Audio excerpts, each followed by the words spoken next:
Hello, everyone. Is it working?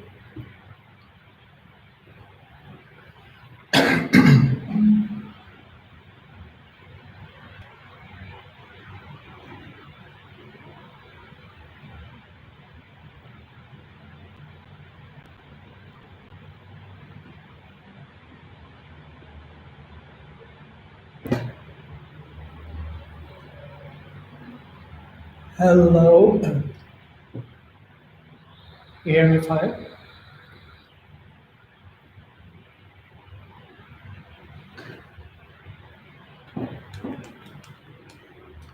Let me fix my light.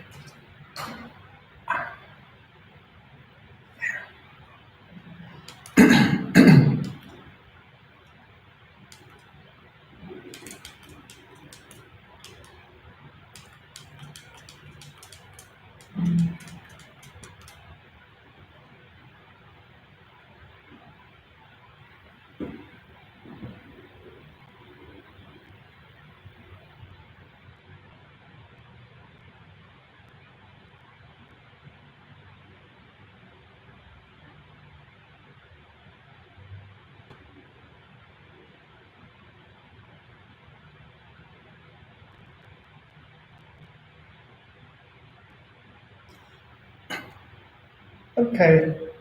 Oh, good morning, Kate, and good afternoon to all uh, those who are here in the Philippines and in the eastern side of the world. So, yeah, before we proceed to the main topic about position shifting, I'll have to review, of course, the basics of violin playing. So that's what I always do whenever we begin the session. So first of all, let me remove this chair.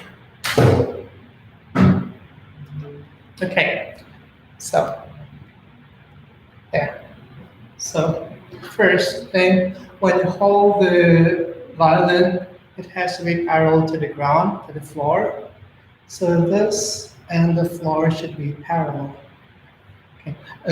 Sometimes we don't want to use the shoulder rest, or yeah, I started actually without using the shoulder rest. So one technique on how you could keep the parallel position of your instrument is this way.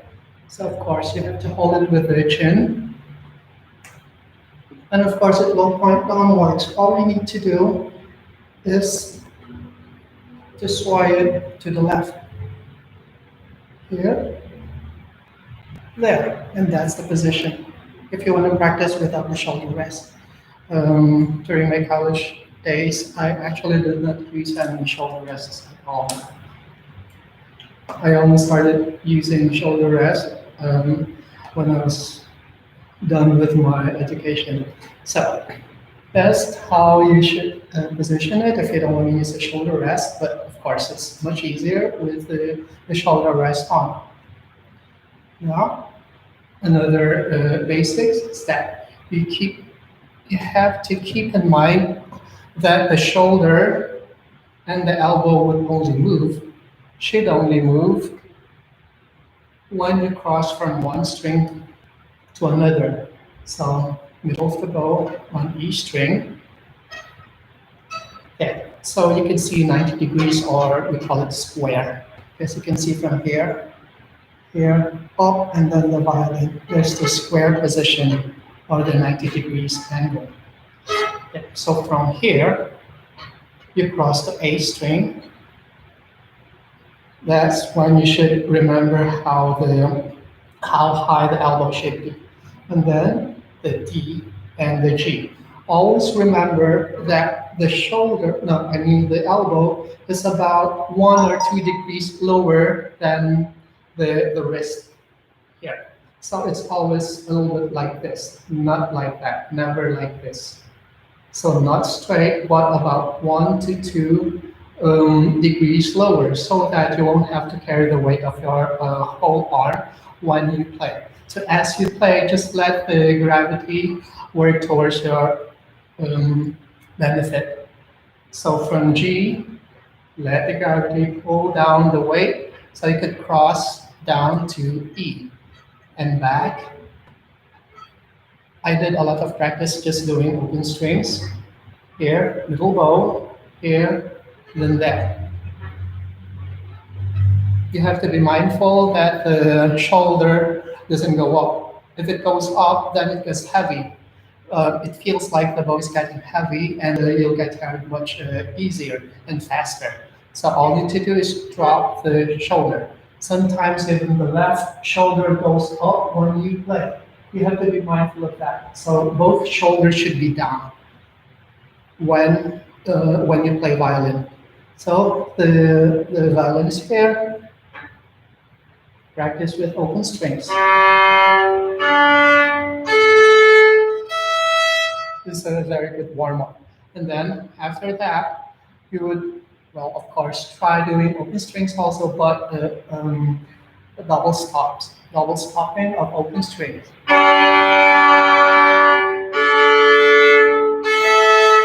Why do you need to do a double stopping of open strings? Because remember earlier I said that you should remember the position of the elbow or the arm when you're down here on E string up to the G string, but in between you should also remember where to position the elbow. Actually, you're programming your brain to memorize where it should go. It's not really like you have to pay a lot of attention just remembering where it is. But by doing long bowings, you're teaching your muscles, your fine muscles, and your skeleton to work towards that progress. So you have to maintain that level. And then, good afternoon, everyone. And then after doing open strings, of course, you have to start here at the frog, down, down here, up to the tip and back. So always do a flat bow stroke. Always flat bow for now, so that you would get a better resonance of the strings and of course the violin. So whether you're using an expensive instrument or a cheap one, it should sound like you're producing a professional sound as well. Okay, and then what else? Basics. Okay, once you start stopping notes, stopping is the term used for when you say you press onto the strings. So when you stop a note, let's say for example, from G you go to A, you need to drop the finger, but don't push it down. Just drop it there. It doesn't go stiff. It should be as flexible as possible. So from G, A, second finger, just put it down. And then 3.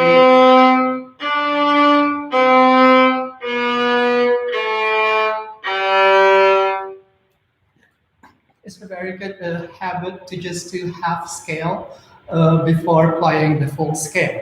So for warm-ups, you just need to do half scales for all the strings. So D string also.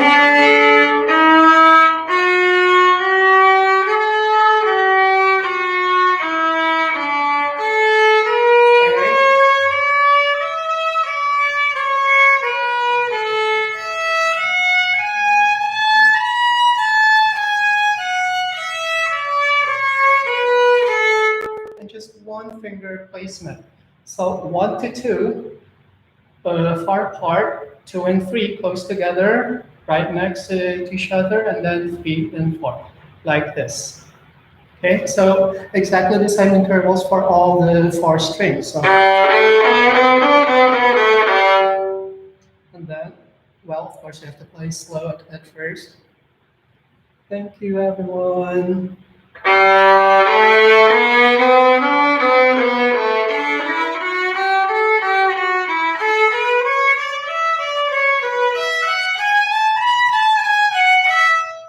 There's a fast forward version though. Of course, your counts, set your metronome, I would say to 80 for warm up. So 4 counts, and then 2 counts, and then 1 count, half count, and then quarter of a count, and 30-second count. Okay, so what else for the basics? Yeah, so flat bow, and it should have a nice bite onto the string.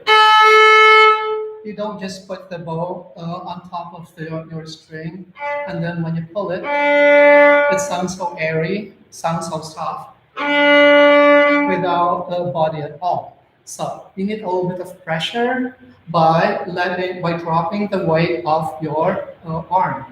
The weight of your arm is enough for the producing of the right volume. So let it bite and hold onto the string as you glide or as you pull the bow down and up. It shouldn't be too much. If you apply more than the pressure you need, this will be the sound you get. Very squeaky. So relax. But not too light. It happens when the right shoulder goes up, wherein you're going to carry the weight of the bow instead of letting it drop onto the string. That will be the sound, and you don't want that because it sounds so thin. So drop the weight of the arm, hold the bow, and you'll get a very nice sound, hopefully. Okay, so that's the warm-up exercises. Aside, of course, from doing also the spider exercise, where you have to crawl from the frog to the tip of the bow. I've showed you this before, and then upon reaching that, you still need to go back. Okay, fast forward, and then here also. So all the individual fingers they should be able to move. So fast forward and up here already, and then back. So this has to be executed only with the fingers and the wrist. Okay, and then fast forward. And then another exercise, don't forget, you have to do spider onto the left hand by doing this. First, just on the G string, just lift the alternating fingers 1 and 3. 1, 2, 3, 4, so 1 and 3. Well, I'll show you 2 this way, and then 3 and up 2 and 4. And then, when this gets really easy, then you will have to crawl or cross from one string to another. So from G, cross to D, A, E, and back. So like a crawling spider. So start with a very slow tempo until you get used to it, and then speed up as it gets easier. Okay, now, what else did I forget? Now, you will have to practice the self-check book before any scale. But for today, we're going to fast forward. So let's just pretend you did all your self-check book. Now we'll have to move through the scale because this will be the basis of the topic for today. So now, for the scale, I would only recommend doing one octave, let's say A flat. You just need to put the pointer finger right next to the end. or to the nut of your instrument. So G open string, then right next to the end there, put the first finger, and then just play the scale, A flat.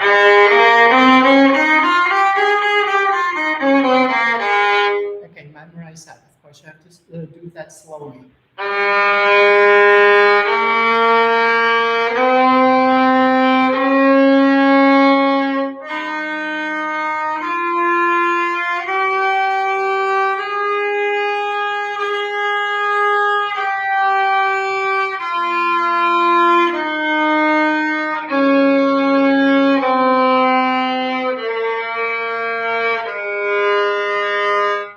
Okay, now that is really for a beginner.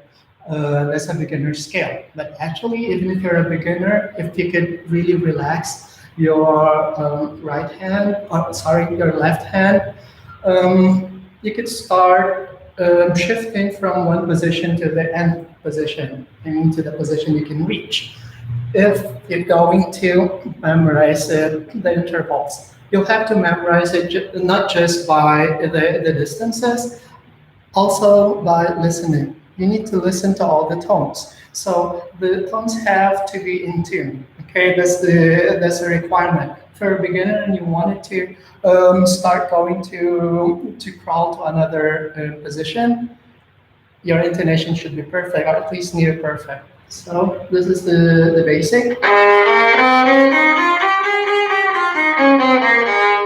Okay, so memorize that one. And then try it onto the next two strings, D and A. Then okay, that is a different scale. Although the finger distances should be like this: 1, 2, 3, and then here. So apart, and then close together, right next to each other, and then here, and then there. So that should be the position. So memorize that, memorize the tones, and then how would that work for advantage? All you need to do is instead of using the fourth finger onto the last note when you play this, instead of doing that, try aim for the pointer finger to reach that tone. So slide. So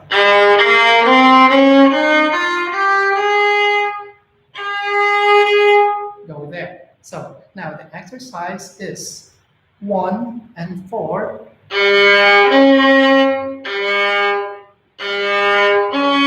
And then slide the pointer finger to the in place of 4. Then here also.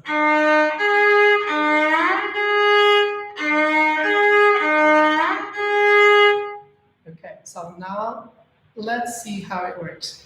So slowly.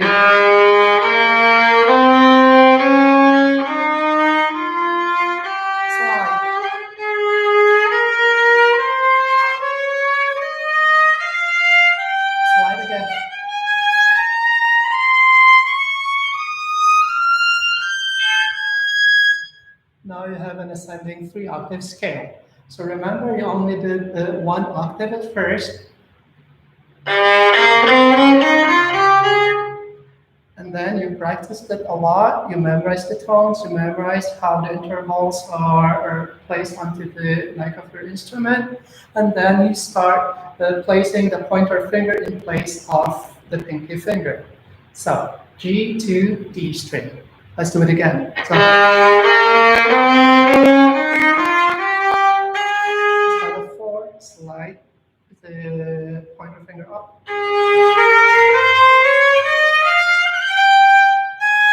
In place of that, slide your pointer finger. Now to go down, practice this one.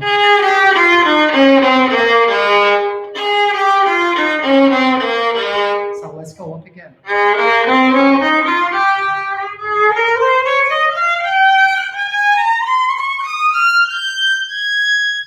Go down, cross to the next string.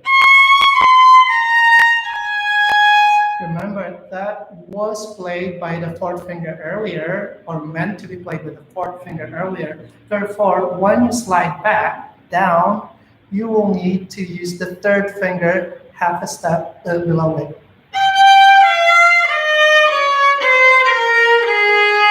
Third finger again. So slowly going up and down.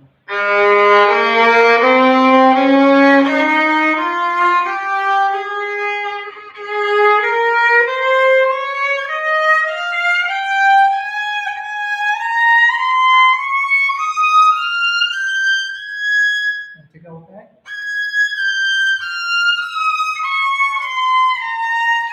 Put the third finger in place of fourth.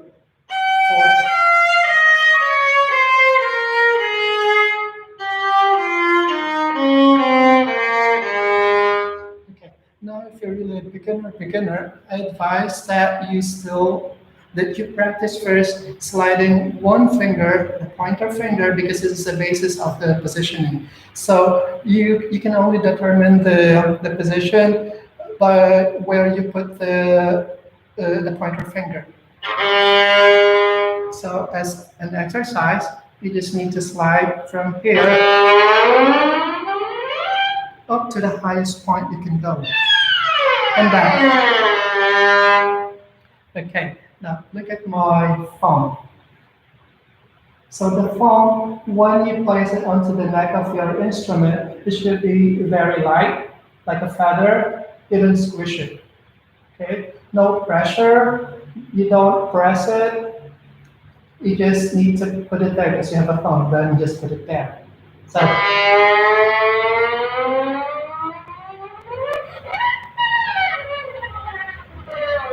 See that? Or even without using the bow, just slide, pointer finger, your hand up there, and back. So now there would be a question, how do you position the elbow? So I'll lower down the camera a bit.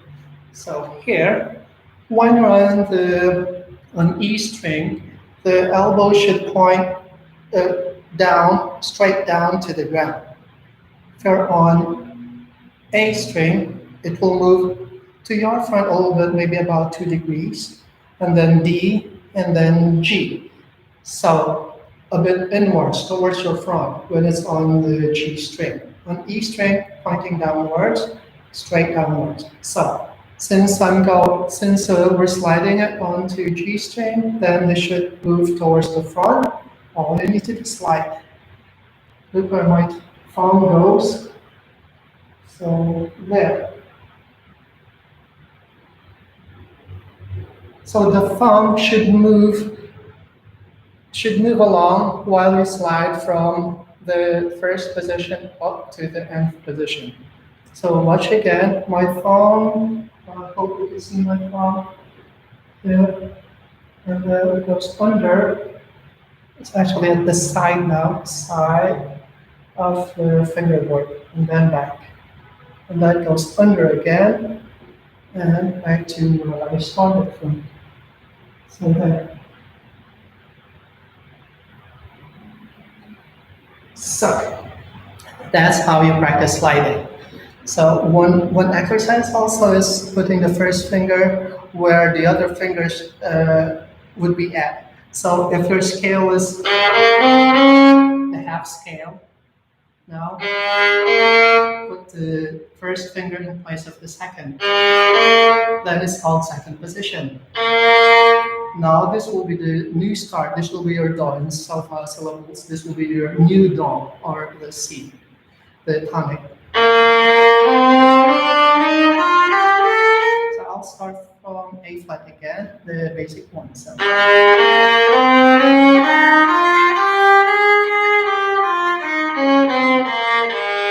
And gradually you move up half a step upwards. So instead of A flat now, you go to A natural. So.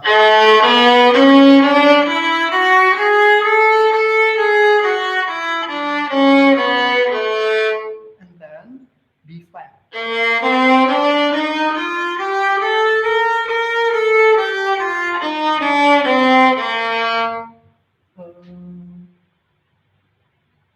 Can everyone hear me, guys? Do you hear me? You can just type one if you could hear me. One member is not human all. Actually, you could start. Well, I suggest you start on second position. When you're in the second position, it's much easier because it's like the interval. It's like the first position interval, so you don't need to move the fingers closer to each other as when you're playing a higher position. So first position here, and then instead of playing number two here, you need to slide. The first finger takes the place of number two, and then start again.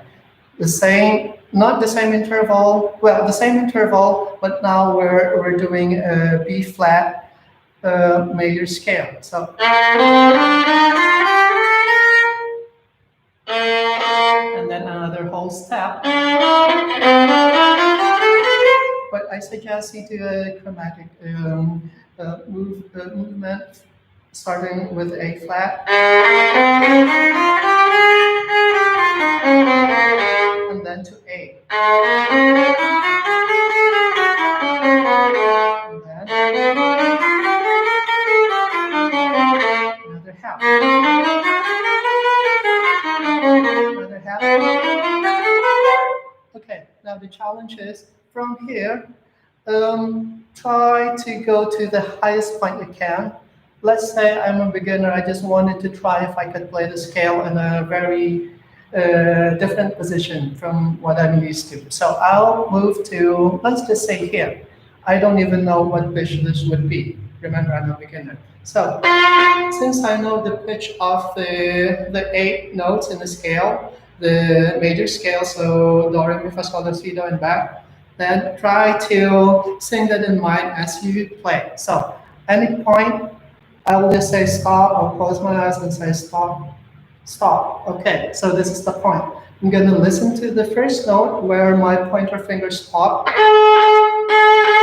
and sing it as do or si. So now that will be your starting note, the do of your scale. So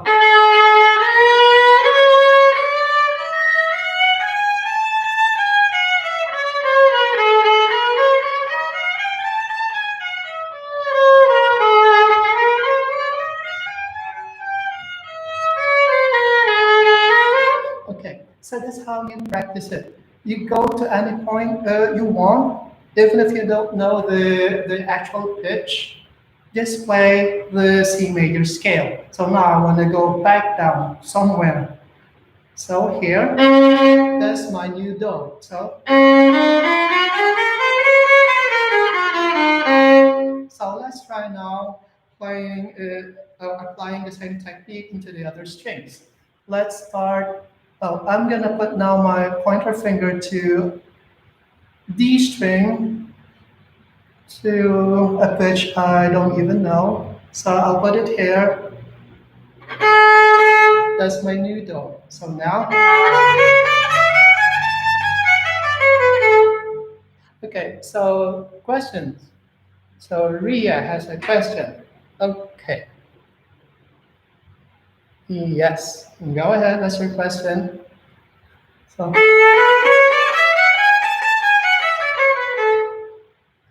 while waiting for the question to be typed, now I will go to. I'm sorry. Okay. Yeah. So sometimes the wolf tone is actually caused by the string itself. You might want to use a different brand. And then sometimes it's also caused by the aging of the, what do you call this, the bridge of the violin. But most of the time it's actually the string itself. And then, yeah. And the, well, the culprit actually is your instrument itself sometimes, because that is not happening Well, it's very seldom heard when you're using an electric instrument, but then if your instrument is not really crafted accordingly, you'll have different tones like that, like wolf tone, where it's really bothersome. Um, it's not really about your technique. So don't get bothered unless you want to buy the more expensive instrument or maybe try first replacing a new set of strings. Yeah, you have more choices there. You have good strings there. I suggest dominant strings. Try it first. If it doesn't work, then perhaps the Eva Pirazzi, well, much more expensive, but try different strings. It might help you solve your problem. Also, if the bridge is really old already, you might want to replace it, but it has to be done by it has to be tailored by a luthier. Okay, so hopefully I answered your question. It's not actually your technique. Okay, don't blame your technique. It's not about your technique. Okay, so now I played already on A string. Now let's see on E string because this is actually the most difficult string to play on. So how would you do now an octave scale on just one string? So I'm doing an F major scale because my pointer finger rested on F. So what's the next step to do? Instead of doing 1, 2, 3, 4, it's now that's a dead end. You cannot go up anymore. So why don't you do, instead of 3, put the first finger in place of 3. So instead of that, instead of 3 again, you go use the pointer finger. Of course, when you go back down, it should be the same. 2, 1. So, of course, you have the Rivoli book. You can turn to page 15. Hopefully, I remember it right. That's the exercise for this. So it's 1, 2, 1, 2. When you go back down, 2, 1, 2, 1. So remember 1, 2, 1, 2, 1, 2, 3, 4, 4, 3, 2, 1, 2, 1, 2, 1. Just remember that. You can apply that to the rest of the strings, to the other strings.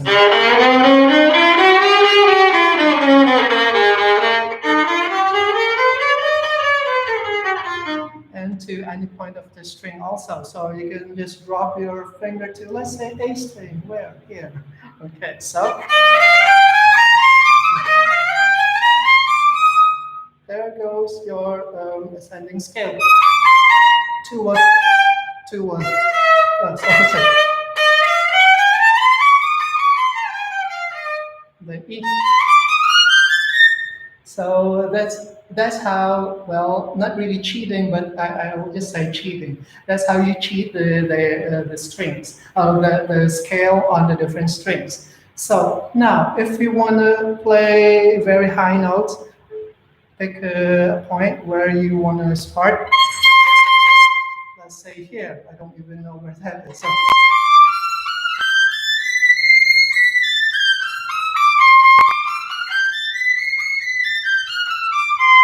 and then I suggest you stay there for maybe 10 minutes or longer just to get the feel and, of course, to tune all the notes there. Because once you got it, when the right time comes that you're playing the scale, the 3-octave scale, your fingers would remember where they go, where they should go.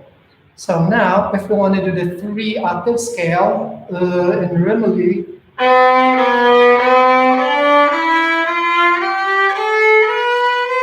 it says their finger 1 instead of 3. This is for some students who are actually doing 3-octave scale, which I think there are 3 or 4 students I asked already. So instead of 3, it says their finger 1, so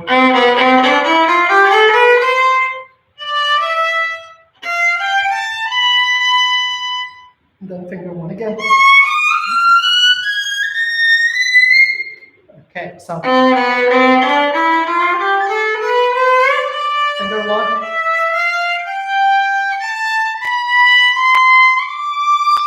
then 1, and then 4, and then 3, 2, cross.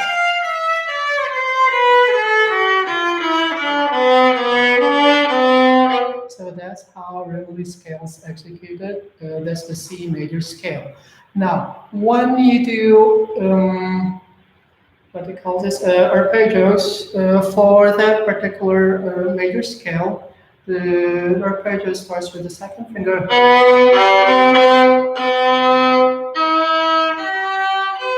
then finger 1.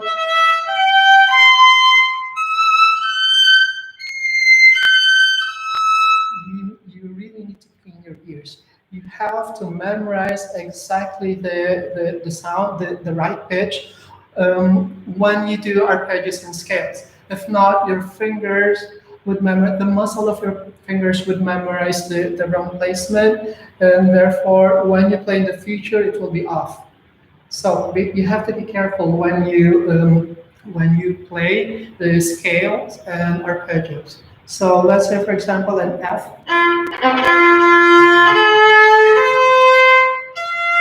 Instead of 4, replace it with a pointer. Pointer.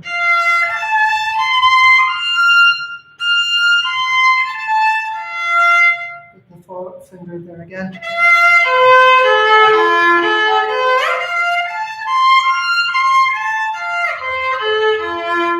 Okay, so are there any questions here?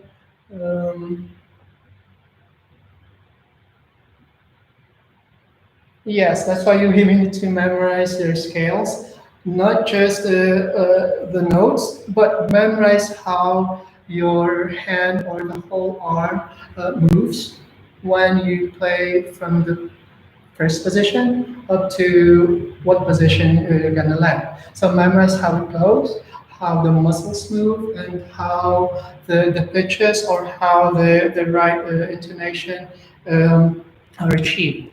So you have to work hard there. You don't need to play the scales really fast at first, because you might miss some notes. Some nuances are very important that if you take them for granted, it will prevent you from improving. So you have, uh, yeah, by heart, you have to memorize the pitches. So yeah, of course, I do make mistakes too, but at least I'm aware of the mistakes I do. So if you don't memorize the pitches and the proper positioning, in the future you wouldn't even know you're making a mistake, especially for sight reading music piece.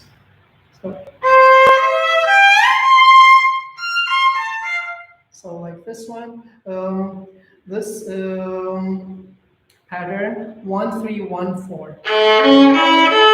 This is A arpeggio. So instead of, remember earlier, instead of finger 4, you have to slide the pointer there. So slide pointer. Here also slide.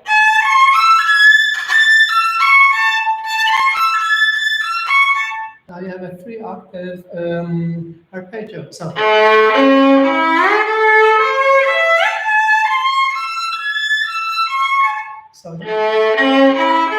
for beginners, and then start there, 4, and then slide your pointer finger.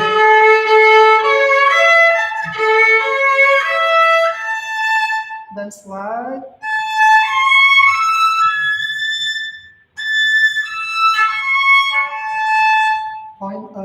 Pointer back down, then the pinky takes its place. I'm sorry.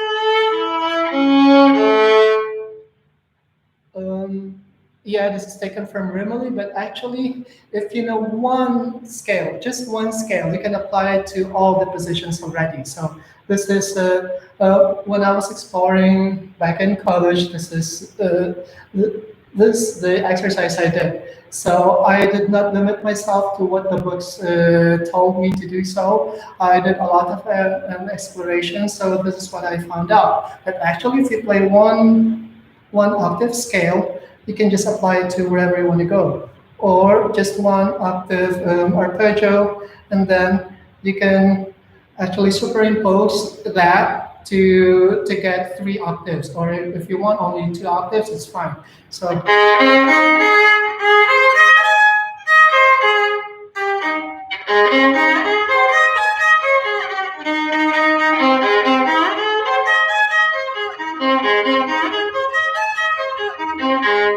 so how did I do that? This is the exercise. It's 1 3 1 4.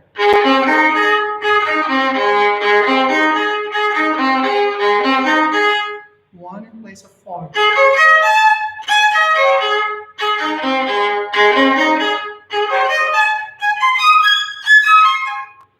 Okay, so that's how to simplify the shifting exercises. You can actually play all the key signatures without looking at your book. So that's the cheat. That's my technique. So you can also what else? Yeah, when you do, you can also start with here, for example, the open strings E, and then here just one octave, just to tune yourself.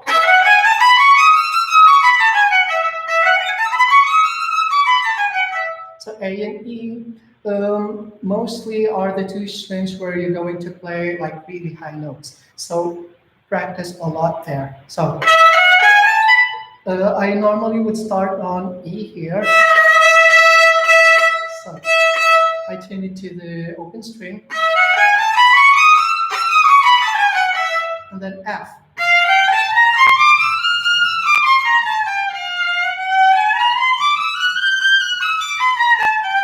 See, this is also the technique that the singers are doing when they vocalize. They just need to apply it to your instrument. So then A flat, then up to where you can go. You can actually go beyond the fingerboard if you want. So up to you. There are endless ways in how you can easily play, not really easily, but at ease playing the scales and octaves and arpeggios. Sorry about that. So scales and arpeggios they shouldn't be a problem if you know the pitch of the basic scale. Do, re, mi, the so fa syllables. Just put it there. That's why I really want you to memorize those 8 belts, just seven notes in the scale. Do, re, mi, fa, sol, la, si, and then it just repeats. Do, re, mi, fa, sol, and then up, and then back down, and back down, and back down. So if you could remember those 7 notes, you can play all the notes you want onto the violin. So if you, let's say you start here, this is T string. Yeah, it's still possible. Okay, so are there any other questions? So you should not be afraid of playing also like all the C sharp major scale when all the sharps are present. You shouldn't be afraid because all you need to do is put on the first finger there. So C, this is C natural now. That's my fourth finger in C sharp. All you need to do is put the pointer finger there and think of it like C natural. So this is now my new C. So that's now my C sharp major scale.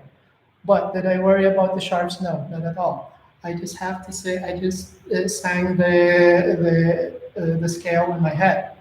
So start.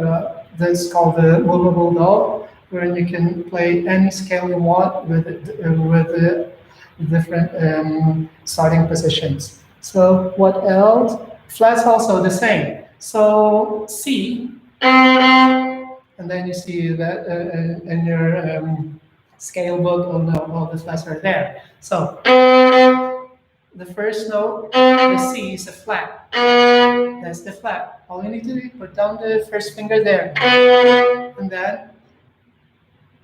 and then start playing the scale.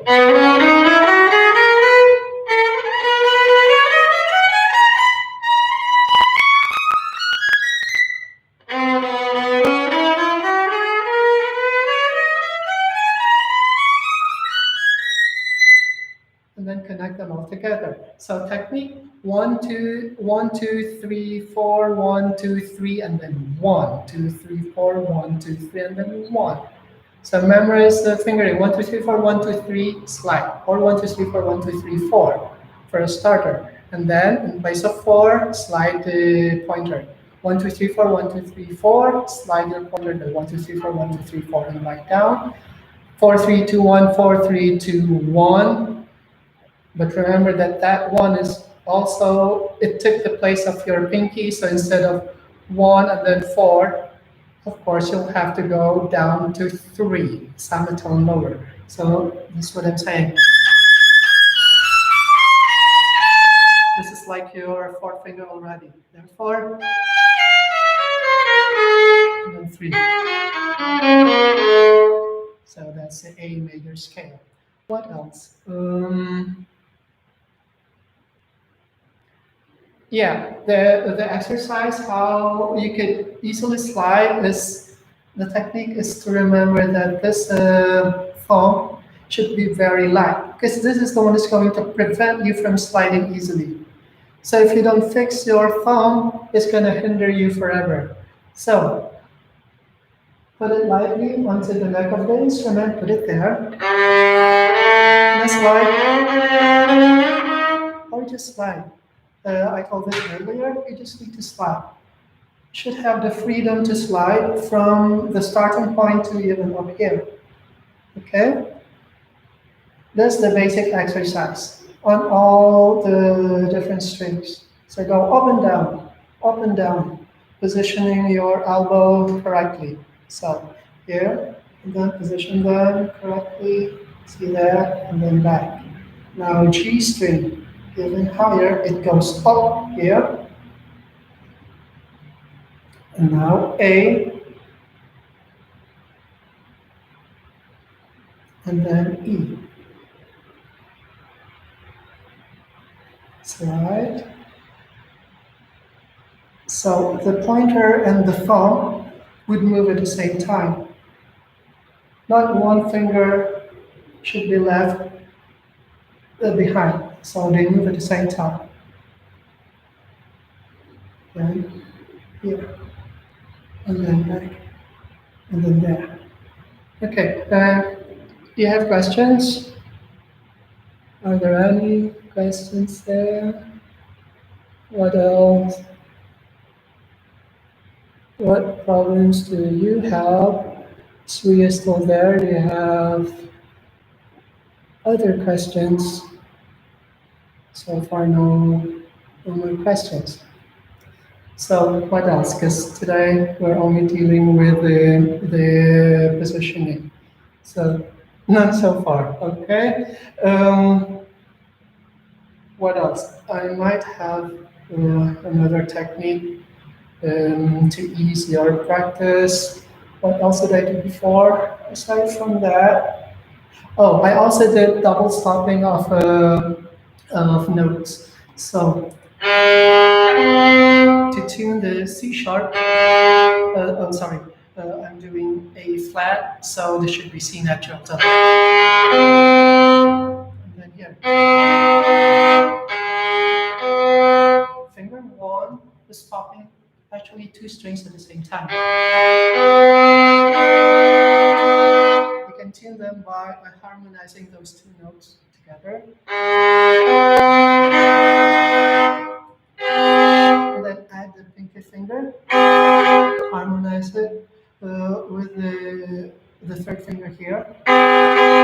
So we're just dealing with one arpeggio here: A, C, E flat, and A flat. So A flat,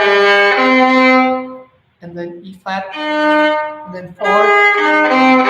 Now harmonize. So one, one, and one. So A flat and E flat.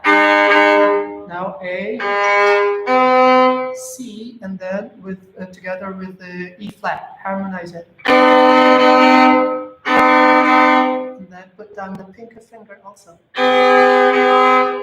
If they harmonize, then for sure you're in tune.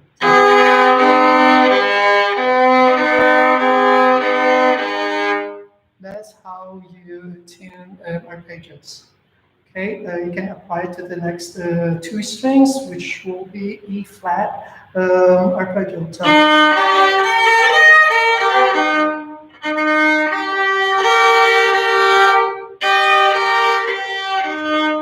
or half step higher.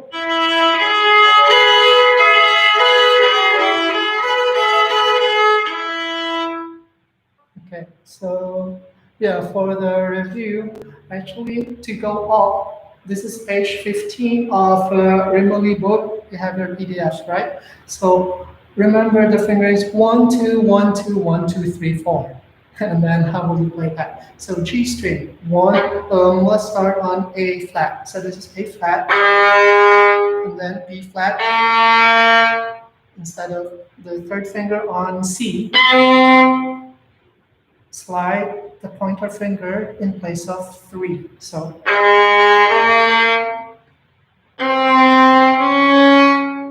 and then another, instead of 3, slide the pointer finger again. And then back down. Of course, how it went up, that's where it's the same ladder going down, back down. So 1, 2, 1, 2, 1, 2, 4. Coming back. Same ladder, 2, 1, 2, 1.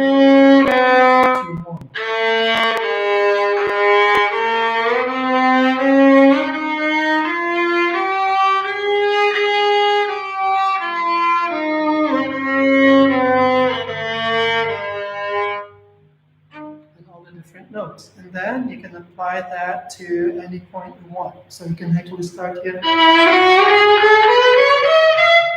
Okay, so up to you where you want to place your pointer finger. Just remember the sound of the scale, and remember the fingering: 1, 2, 1, 2, 1, 2, 3, 4, 4, 3, 2, 1, 2, 1, 2, 1. On any point of the violin. So.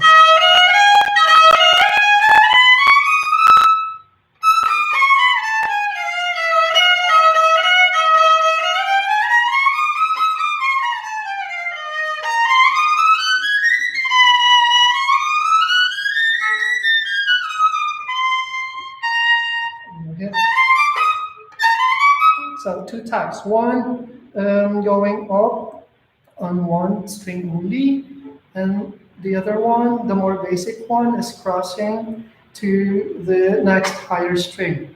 So if you start on A, the next higher string is E. So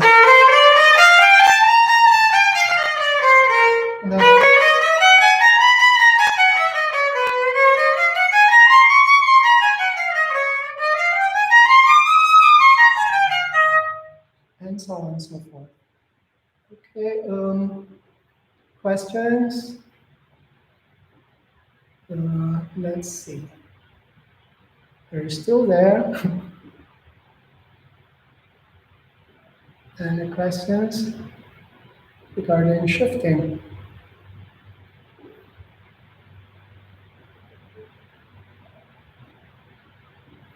So let's see if I missed some questions earlier. Oh,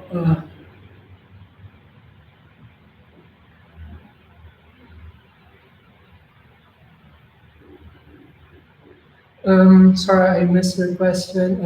Azalea, how do you pronounce your name? The G&E strings can go any higher than third position. I wonder why. Maybe it's because of the positioning of your elbow. Maybe the elbow is pointing downwards when you're going past the third position. You might want to try lifting and positioning the elbow towards your front or raise it higher towards you while you bring down the shoulder. So shoulder down, but the elbow up here towards your front. So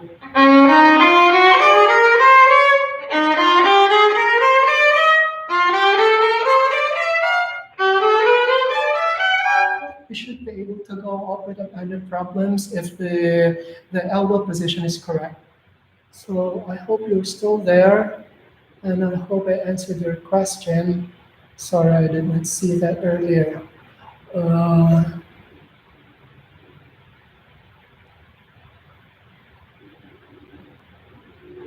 um,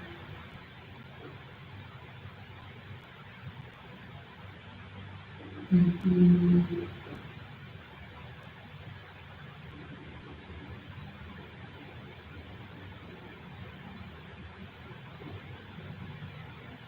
I think I answered all of it now. Oh, you're still there. Yeah, hopefully I answered your question earlier. Sorry, I did not see it because yeah.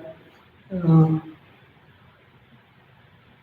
so would you, yeah, remember the left shoulder should always be down.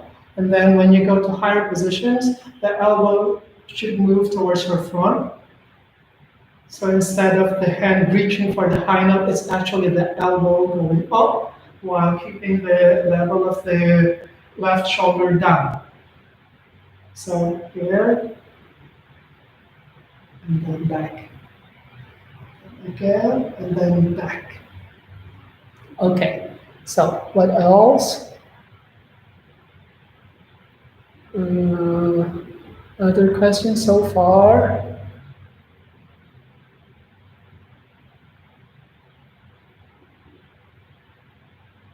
Yeah, you could always review this session. Um, yeah, if you want, you can also write down the important ones for you, the ones that would work for you. Just write it down.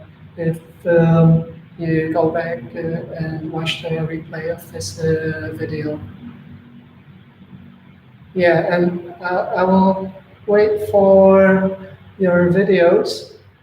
Yeah, you see, so shifting actually, you can do it as a beginner or when you get to intermediate or, well, of course, if you're in advanced, you should be able to go up to any position.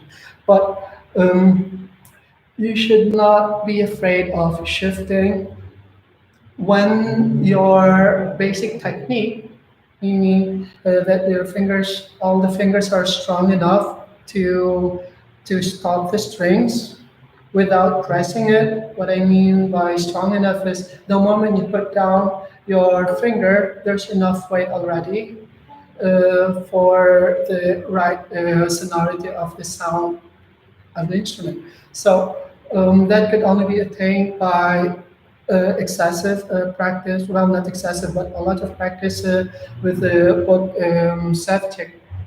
So practice a lot of self-check, and that will strengthen your fingers. That start of fingers will advance much faster. What else? So no more questions. So if no more questions, then we'll see you next Friday. Hopefully you learned something, and don't be afraid to try it. It's not that difficult. It's not scary. Especially those who already know at least one scale. That very scale, you can apply it now to all the different strings. So remember, no open string. It's 1, 2, 3, 4, 1, 2, 3, 4, and back down. Just one octave scale. Learn at least one octave scale. No open string. It won't work if you use an open string. It should always be 1, 2, 3, 4, 1, 2, 3, 4. Try to perfect your intonation there so that you can go to any string you want or any position or any place you want. Okay, without problem. So 1, 2, 3, 4, 4, 3, 2, 1, 2, 3, 4, 1, 2, 3, 4, 4, 3, 2, 1, 4, 3, 2, 1. Practice a lot. And then, yeah, That shouldn't be a problem in the future. So as long as the weakness I'm scared of, even yes, psychological. Um, that's very common for those who started late, for those who feel bad, or those who self pity, thinking that if only they were a little bit wealthier, or you know what I mean, that they can have a private tutor starting from a very young age, it shouldn't be a problem. No, I started very late as well. That's why I had to explore a lot, and that's what I'm imparting to all of you. How I managed to work on my problems as an adult beginner, because I started almost 19. Well, a lot of explorations, because my teacher, my professor, would not even know how to help me with my adult problems when I was starting, because she started very young. And most of the professors at the conservatory, for sure, they started at a very young age, the deprived of childhood, as we say. But you see, there's always a chance for you to get better. As long as you don't lose that, you have to hold on to that dream, or to, yeah. And of course, you need to practice. So when you practice, again, just a reminder, when you practice, you're always trying to solve something. Even if you only have 15 minutes of practice time, you should think of maybe just one problem that you want to fix for that 15 minutes. Because if not, then you're just playing, like playing without solving anything. So you have to practice smartly, intelligently. You have to think of ways how to speed up the progress, because you're not any younger. Um, yeah, that's all I could say uh, for now. So I want to see more of your practice videos. I want to see improvement, actually. So when you submit your practice videos, I could easily tell if you're just submitting practice videos of it, or if you really work hard on it. Because I've been teaching for over 20 years. I could easily say, I could easily tell. Um, what else? So, so don't forget to click the thumbs up if you enjoyed it. Yeah, you always need to review the past sessions, because like what I've always been saying, it's a progressive learning. So it's like a ladder. Start here. If you perfect this, then you can easily go up. If this is weak and shaky, it might crumble down. So you have to work on the very basic step check, and then the scale. Then you're good to go. So,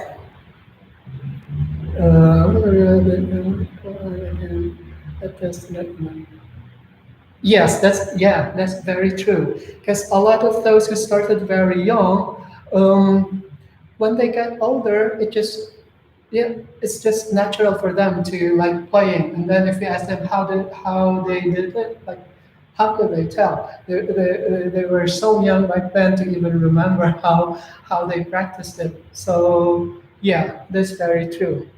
Yeah, yeah, my professor was like that. Yeah, she's now in heaven, hopefully.